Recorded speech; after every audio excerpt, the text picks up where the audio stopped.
My neighbors called child services when they heard me scream. Open up! We are from child services.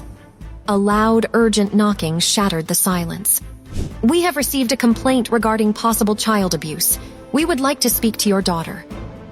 Leah's stepmother, Jenny, dragged her to the closet. Look what you have done, you little... Mama, don't, please, 10-year-old Leah pleaded. Jenny pushed her into the closet.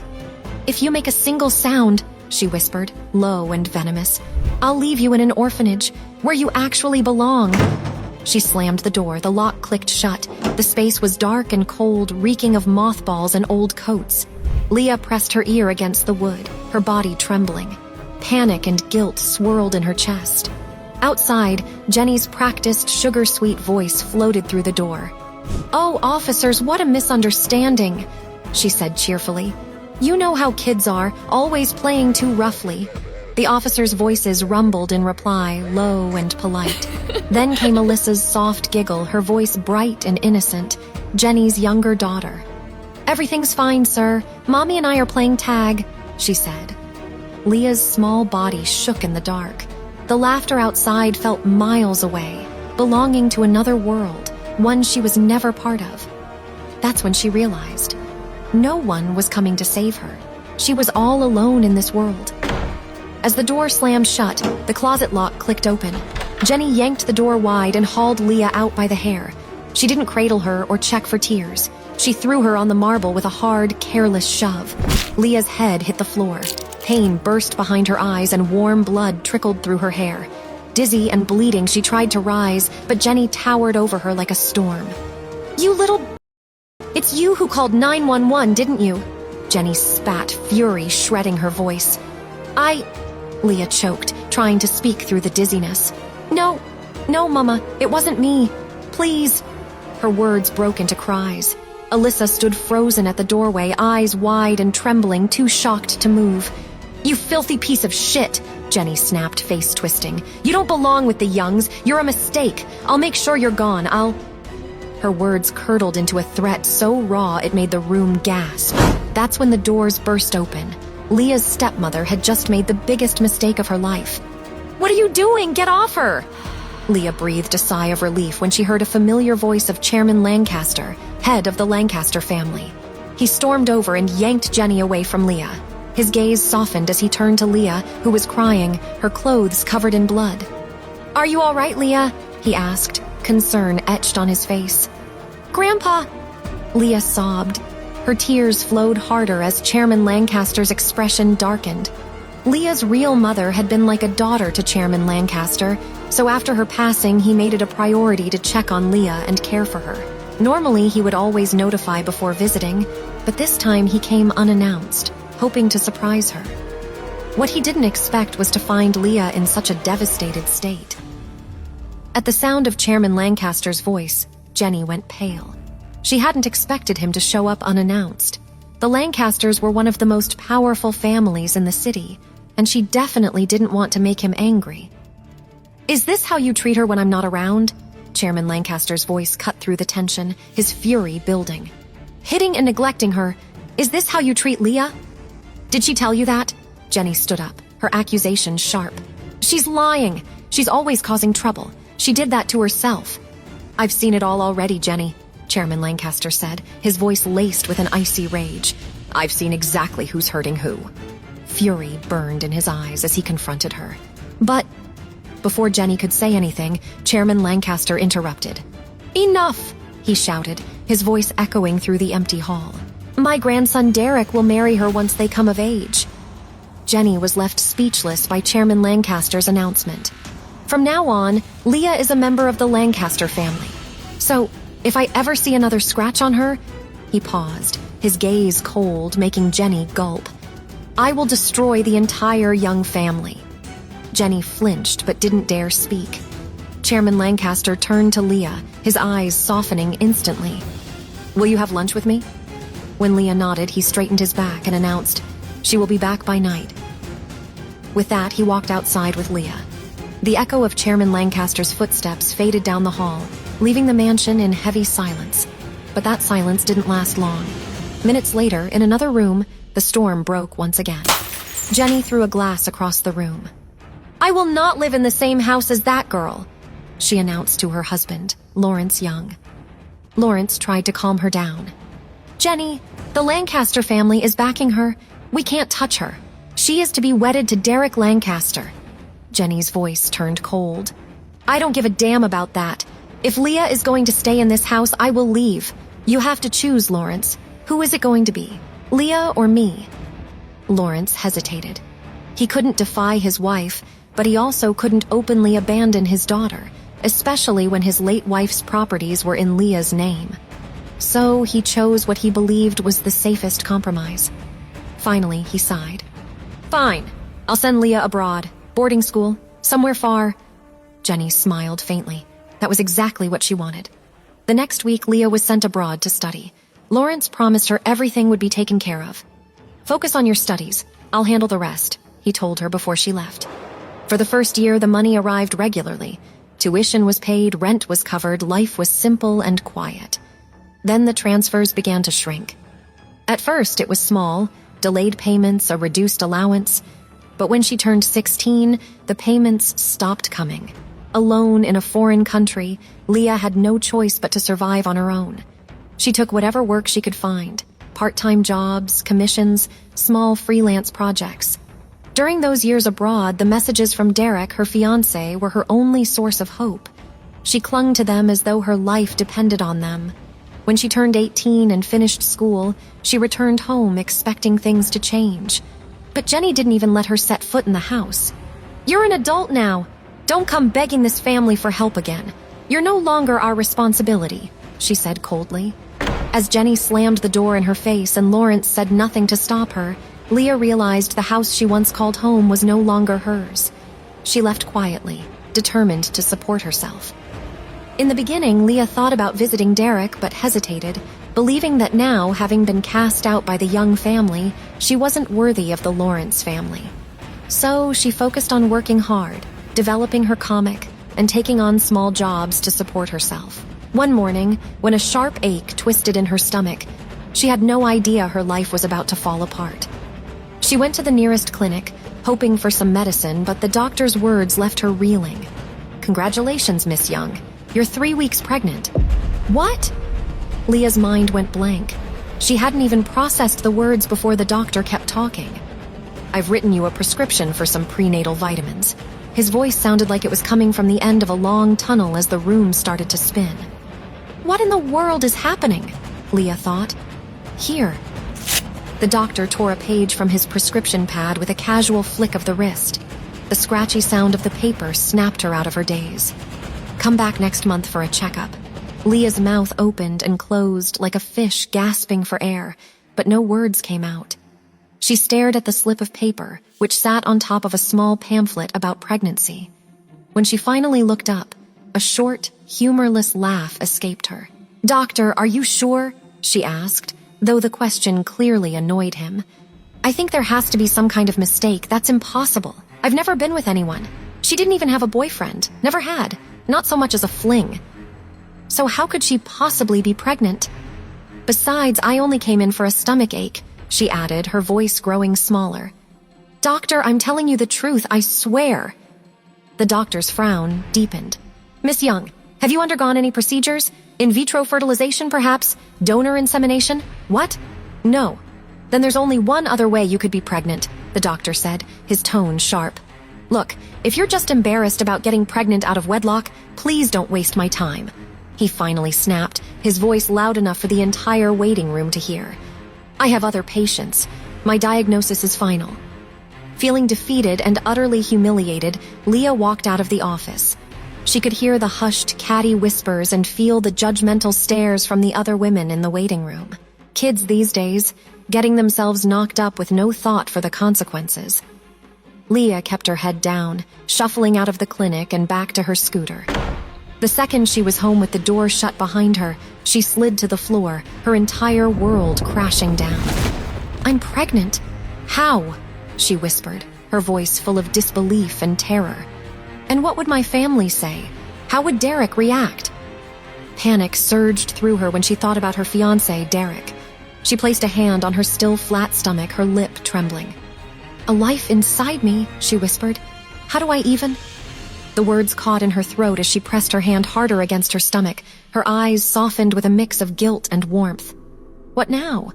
With a new life growing inside her, she knew she had to find a way to make it work, without letting anyone know about it. 7 months later, Leah's belly was bigger than a typical full-term pregnancy. She'd gotten by selling her art online and taking commissions, which was the only work she could manage while the small company she'd started was barely staying afloat. As she walked out of the clinic after a checkup, she rested her hands on her lower back for support.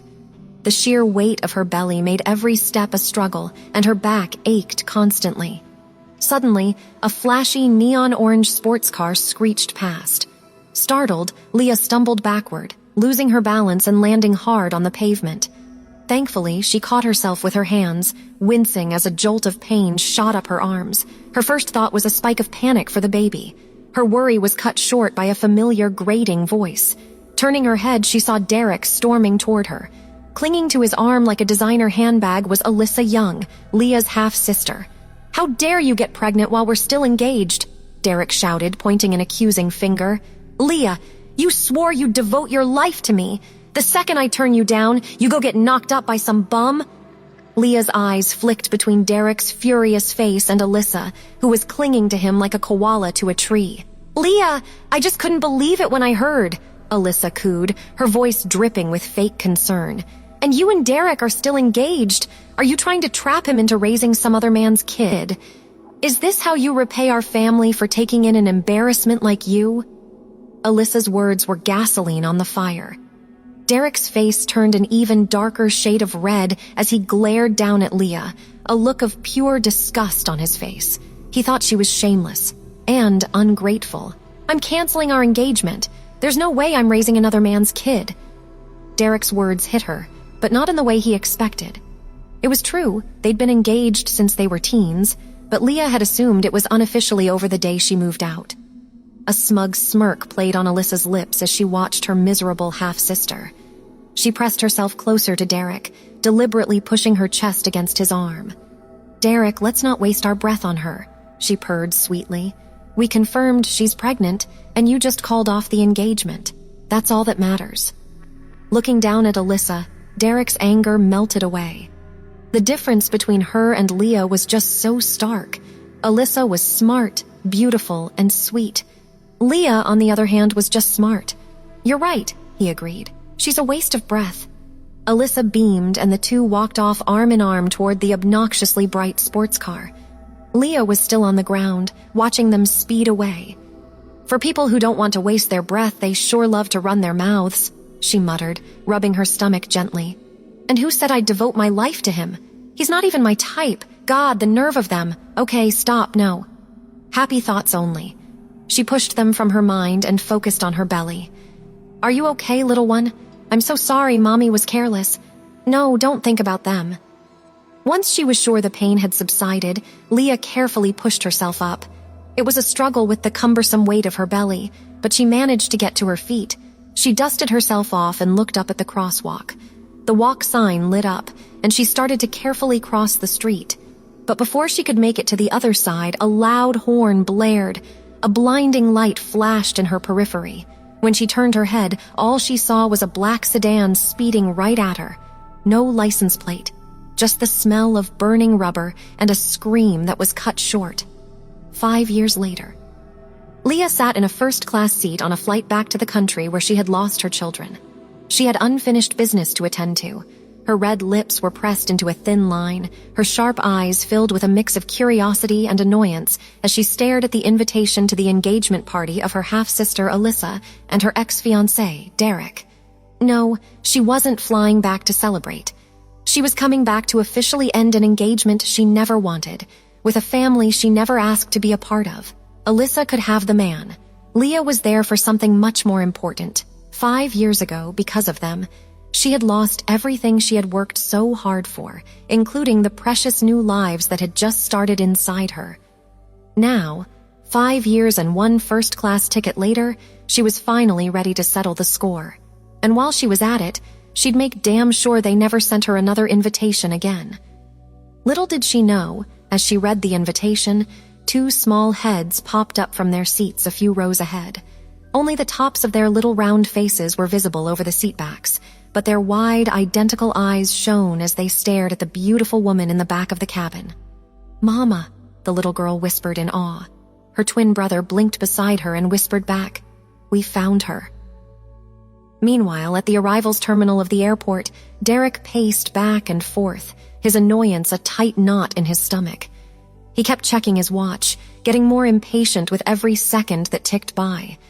"She should have landed minutes ago," he grumbled. "Where the hell is she?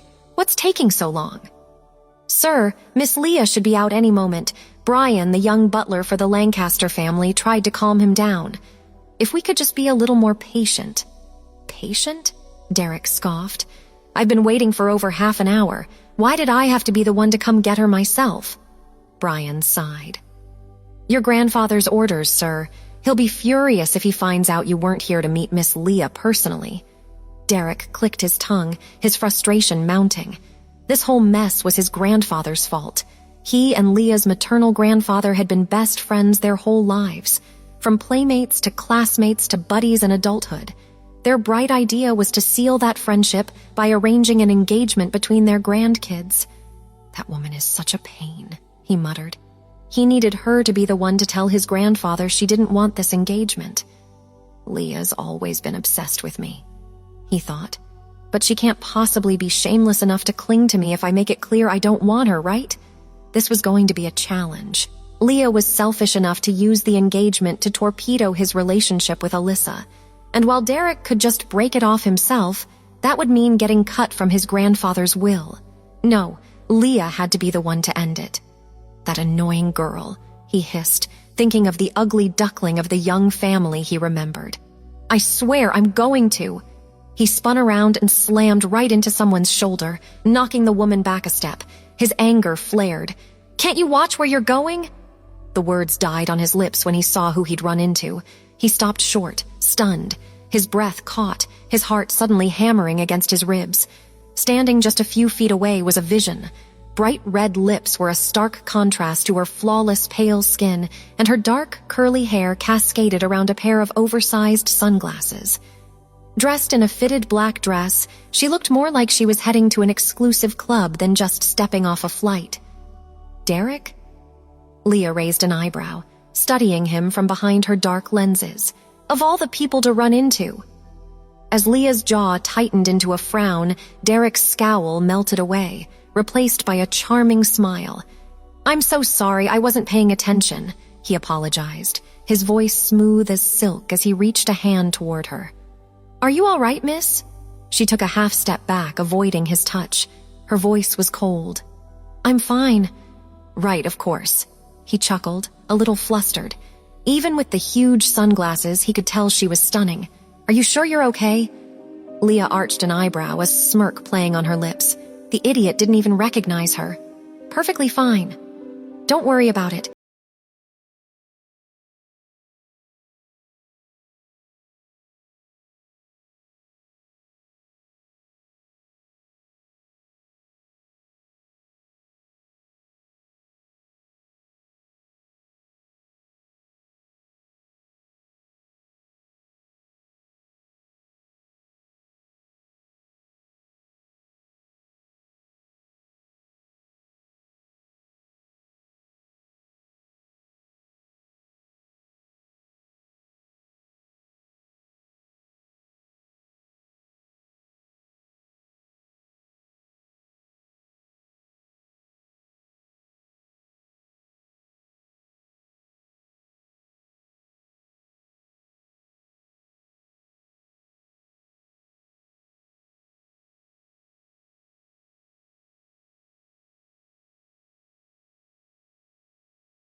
familiar figure waving frantically. "Boss, I'm here." There, you see, weaving through the cars at the curb, was a familiar face. She smiled. "I see you," she replied. "On my way." The traffic was a nightmare, so she started walking toward her ride. But as she went, her rolling suitcase suddenly felt like it was anchored to the ground. Leah slowed, glancing down at it in confusion. Beside her, 2 small children were holding onto her suitcase, a boy and a girl who looked like identical twins. The boy had a death grip on the handle, while the girl held onto his hand.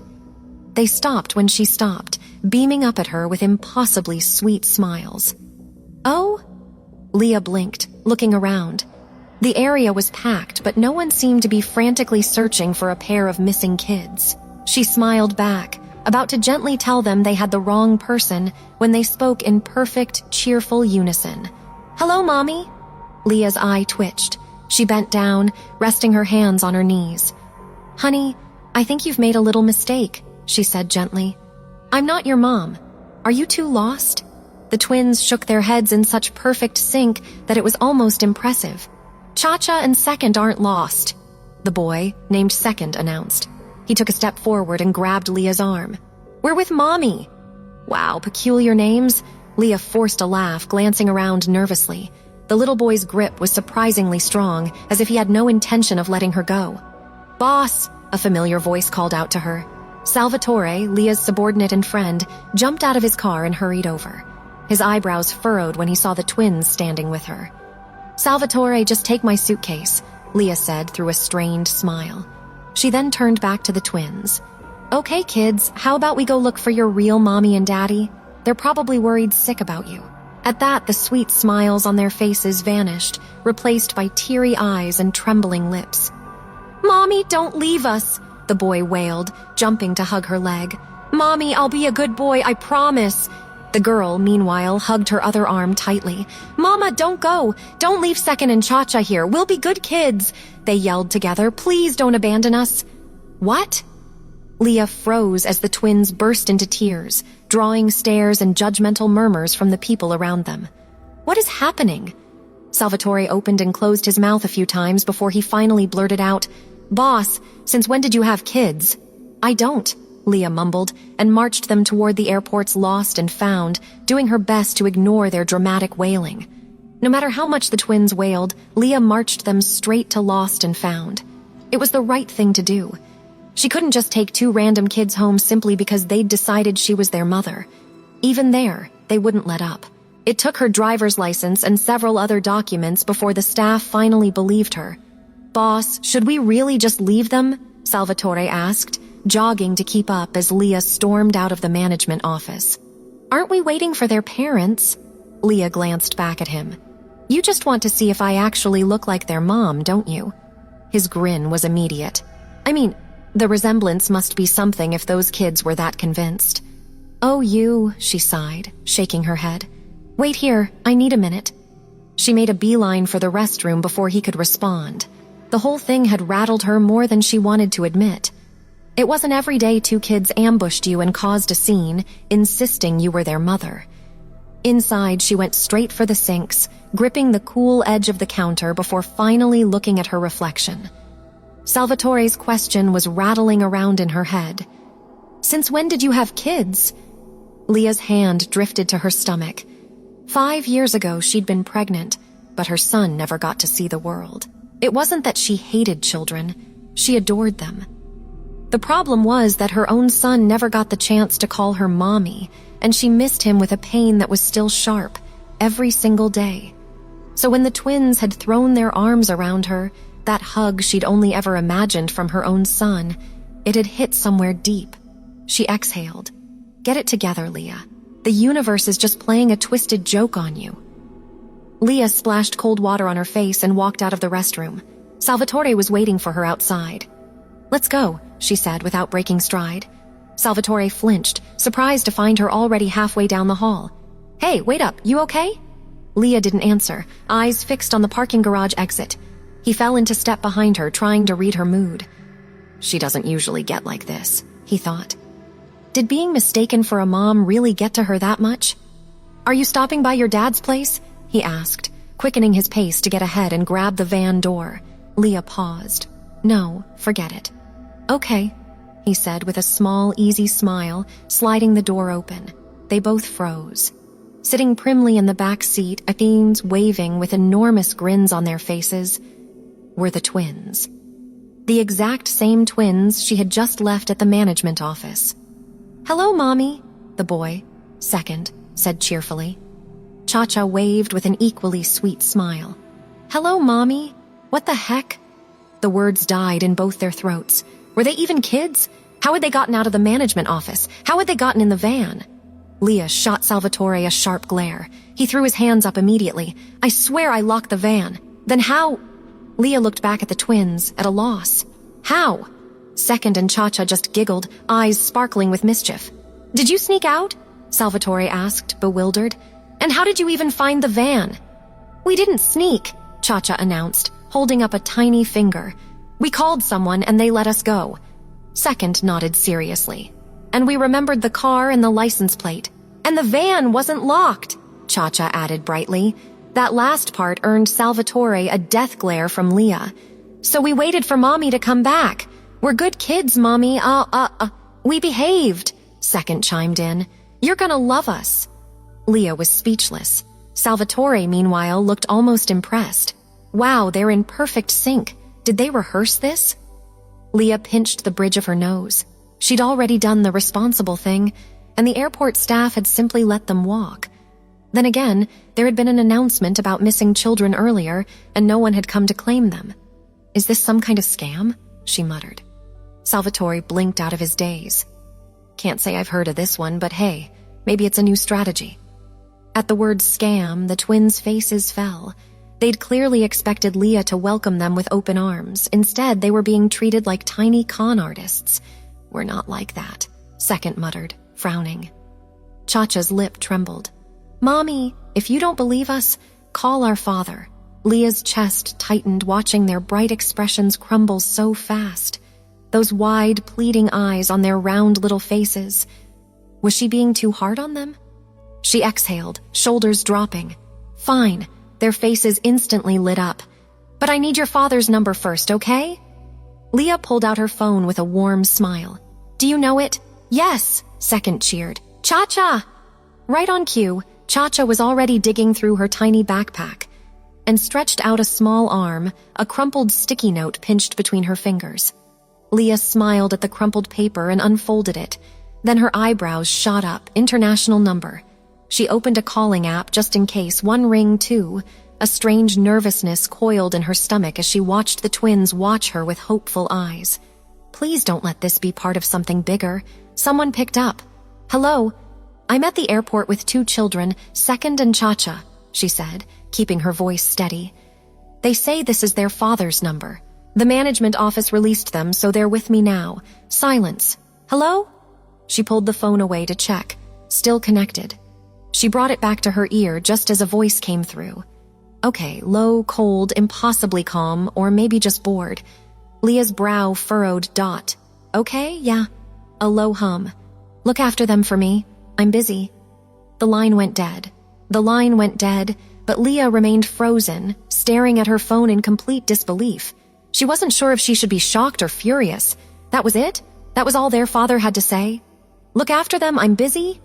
Not a hint of panic, not a shred of relief in his voice. Leah scoffed. Leah, what's wrong? Salvatore asked. She pressed her lips into a thin line and looked over at the children. A wave of anger at their neglectful father washed over her, but it was mixed with a sudden dawning understanding of why these 2 kids were all alone. Well, she sighed, I guess they're coming home with me. Just as the words left her mouth, her phone pinged. Transfer notification. $1 million has been deposited into your account. A second message followed. Buy them dinner. Let me know if that's not enough. She looked down and saw a notification. Meanwhile, in the grand office of a sprawling mansion, a man sat behind his desk, reviewing a neatly bound document titled Petition for a Mommy. Sir Atlas, his assistant, approached anxiously. Master Second and Miss Cha-Cha booked several flights on your card. We're still trying to determine which one they actually boarded. Don't bother. Atlas tossed his phone across the desk, the country code from Leah's number visible on the screen. I know where they are." He held up the twins' petition. "Book me a flight in 3 days." His voice was cool. They made 3 typos. If they want a mother, they'll have to resubmit. While the father of the twins flipped through the pages of the petition, Leah stood at the floor-to-ceiling windows of the penthouse as she listened to the voicemails from her family. An angry voice crackled through the phone. "Leah, where the hell are you? Do you have any idea Derek waited for you for hours? You need to get home, now!" Another message began. "Your sister is getting engaged, and this is how you act? Get home right now, or you are in for it, young lady." Then Alyssa's message played. "Leah, I know you had a thing for Derek for a long time, but we're getting engaged now. You didn't have to make this so hard on us. On Derek." A part of Leah was tempted to call back and mess with her, but she just didn't have the energy for that kind of drama anymore. 5 years, she whispered. It's almost funny how nothing's changed. She took a deep breath, thinking about the things that happened 5 years ago when a sweet voice called out from behind her, "Mommy, we're all done!" Her eyebrows shot up. She turned to find the twins standing there in their new pajamas, hair dripping wet, looking up at her with the most adorable expressions. "You're both soaking wet," she murmured, walking over and holding out her hands. "Come on, let's get you two dried off." The twins beamed and grabbed onto her pinkies as she led them to the couch. Leah had bought everything they might need. Their father said he'd return in 3 days, but she'd bought enough for 5, just in case. Leah wrapped a towel around Second's head and began drying his hair. "Me too," Cha-Cha raised a hand excitedly. "I want Mommy to dry my hair too, and I want Mommy to brush my hair." "Mommy, brush my hair too," Second chimed in before Leah could say a word. Leah pressed her lips together, hiding a smile. "One at a time, you guys. Cha-Cha, let's do you first." Cha-Cha nudged her brother aside and climbed up. Leah chuckled softly as she dried the girl's hair. Cha-Cha relaxed instantly, cheeks turning pink with happiness. Second sat nearby, watching with a huge grin. They're such sweet kids, Leah thought.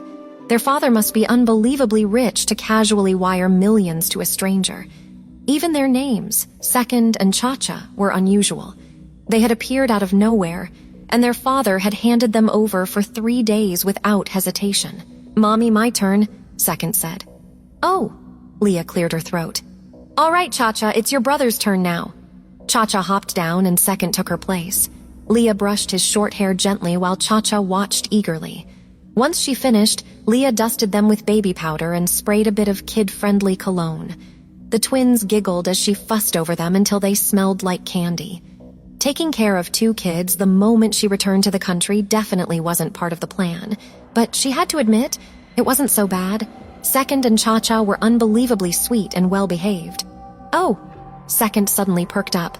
"Cha-Cha, it's almost 9 o'clock." Cha-Cha glanced at the clock. 8:59. "What's up, you two?" Leah asked. The twins turned to her and beamed. "Good night, Mommy," Second waved. Cha-Cha smiled brightly. "Nighty-night, Mommy. See you tomorrow." And just like that, they marched into the bedroom without another word. "Wait," Leah blinked in confusion. A moment ago, they were begging for her attention. Now they just said goodnight and left? Are they actually going to sleep? She muttered. There's no way they can fall asleep that fast, right? Kids didn't fall asleep the second the clock hit 9. But her skepticism vanished when she followed them and peeked into the room. There, on the massive king-sized bed, Cha-Cha and Second were already sound asleep. Second was sprawled out like a starfish, while Cha-Cha was twisted in a strange position, as if she'd just fallen from a 10-story building. "Oh?" Leah blinked, staring in disbelief at the deeply sleeping kids. It hasn't even been a minute. Overcome with curiosity, Leah tiptoed to the bed. She gave Second's shoulder a gentle poke, but he didn't even stir. Then she straightened Cha-Cha's oddly bent leg, but the little girl was still completely out cold. How? She wondered, her brows knitting together. It's like they just powered down. No tossing, no turning, nothing. Even adults can't fall asleep that easily. There should have been some sign they were tired. Leah's eyes darted between the two of them for a moment before a soft chuckle escaped her lips. "God, you two are a little weird, but you're also incredibly cute," she whispered, pulling the covers over them. "Good night, kids." Her gaze softened, but then she caught herself. Leah shook her head and gave her own cheeks a light tap. "Don't get too attached," she whispered to herself, Their dad's picking them up in 3 days. Don't set yourself up for heartbreak." Leah sighed, pressing her lips into a thin line as she gave the twins one last look. She started to walk away, but after only a few steps, she heard a soft whisper. "Mommy." Leah glanced back to see Cha-Cha talking in her sleep. "Cha-Cha and Second have a mommy too," Cha-Cha murmured, and Leah's heart stopped. "And she brushes our hair." With a heavy heart, Leah came back to the living room, lost in thought. "We have a mommy too." Her lips pressed into a thin, hard line as she remembered Cha-Cha's sleepy whisper. She'd only known them for a few hours, but the words tugged at her heartstrings, leaving a dull ache in her chest. "Don't they have a mother?" she wondered aloud. They had only mentioned their father, and only once at that. Leah sighed and reached for her phone, pulling up the short message chain with the number the twins had given her. Rereading their father's texts, a bitter taste filled her mouth.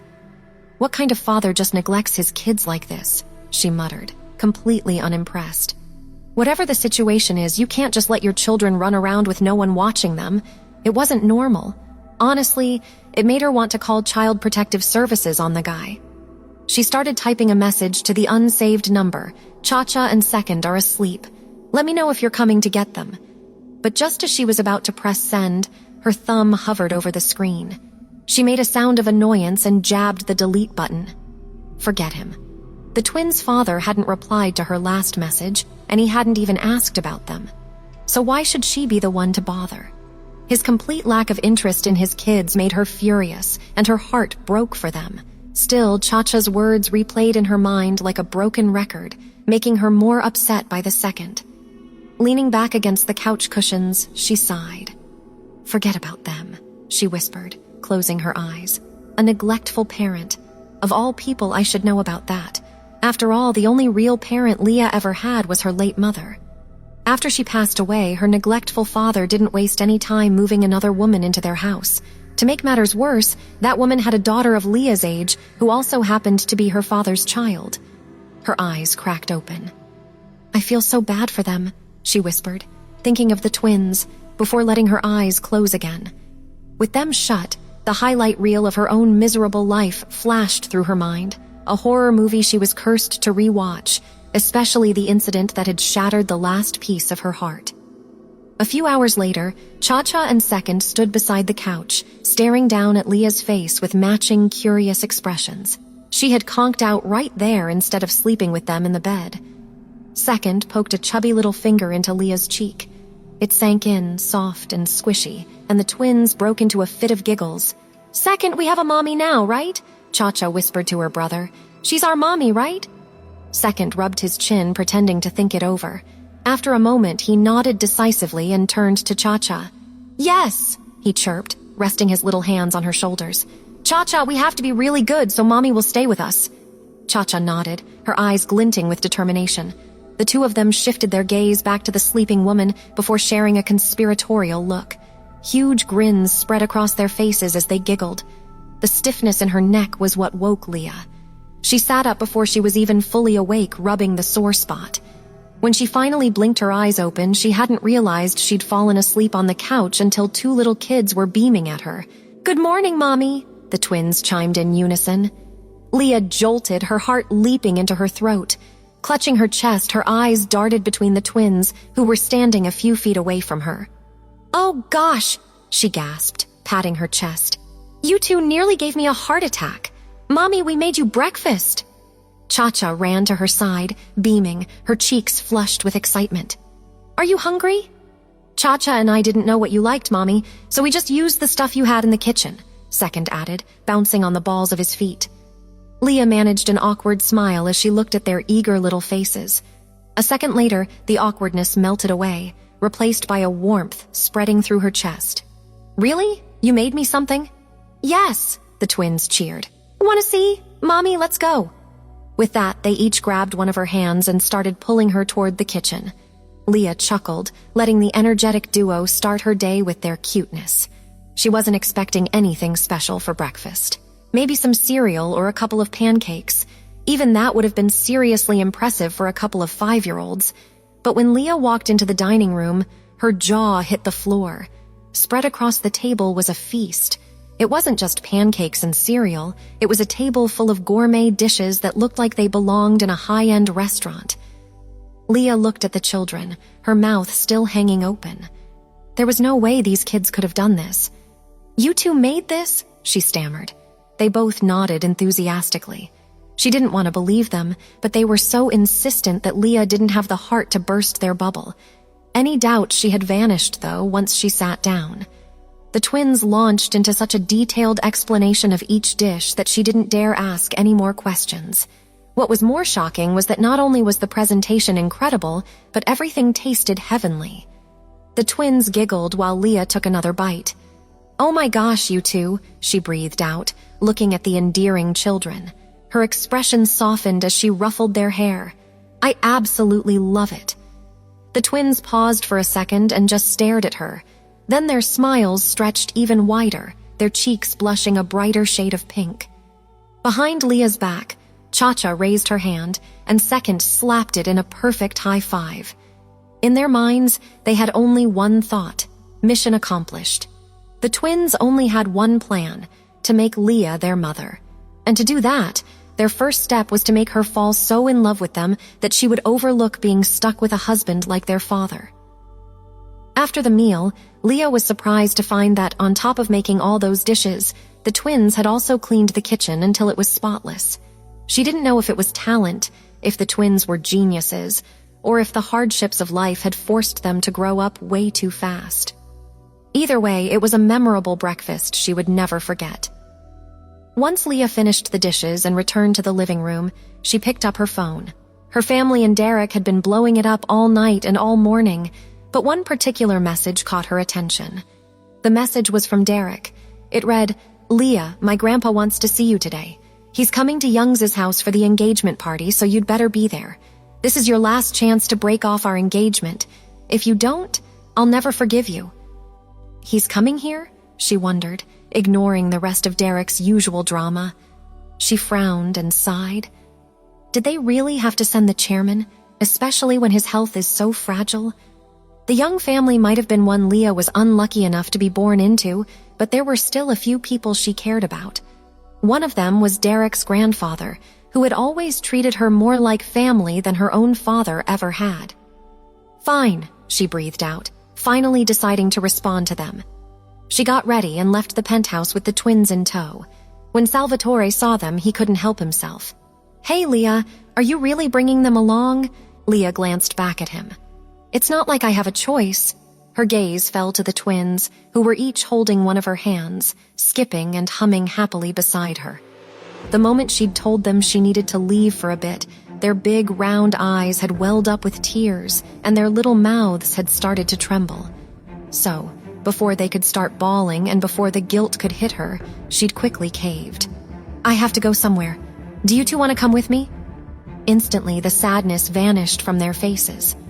One minute they were on the verge of tears, the next they were scrambling to get ready. And now, here they were. "I'm not actually going inside the Youngs' house," she added, the morning's events replaying in her mind. "So, just wait for me out front." Leah didn't want the twins anywhere near her family. Even though she wasn't related to them by blood and had just met them last night, she refused to let them anywhere near the toxic atmosphere of that house. Salvatore nodded.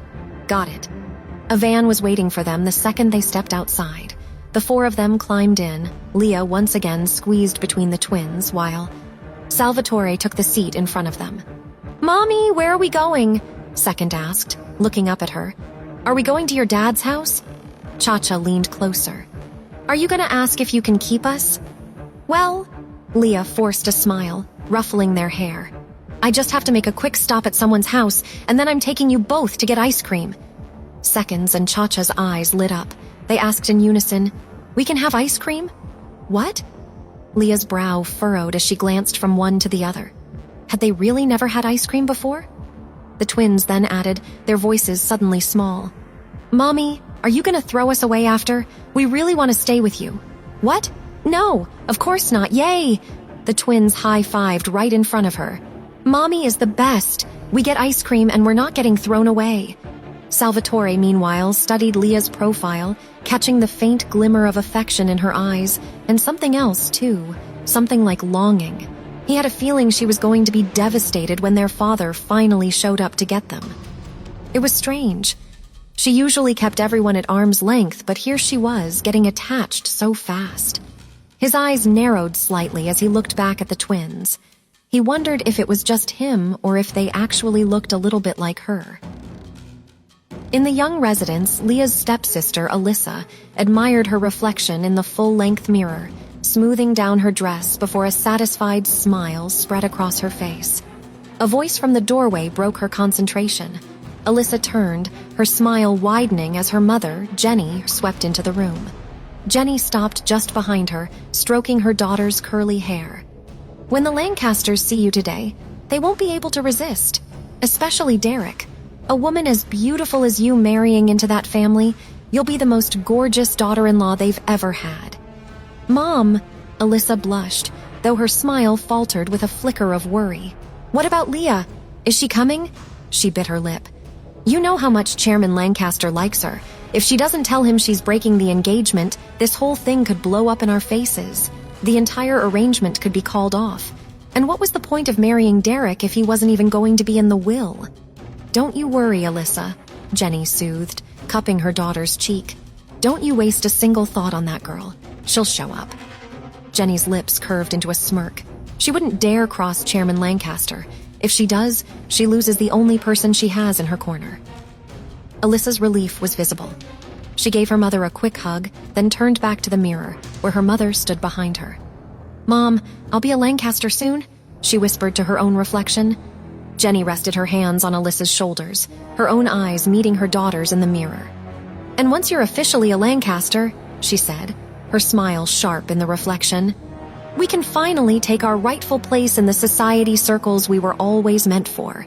Meanwhile, on a remote island half a world away, a full 12 hours behind the twins, their father, Atlas, sat at a desk, sifting through a stack of documents.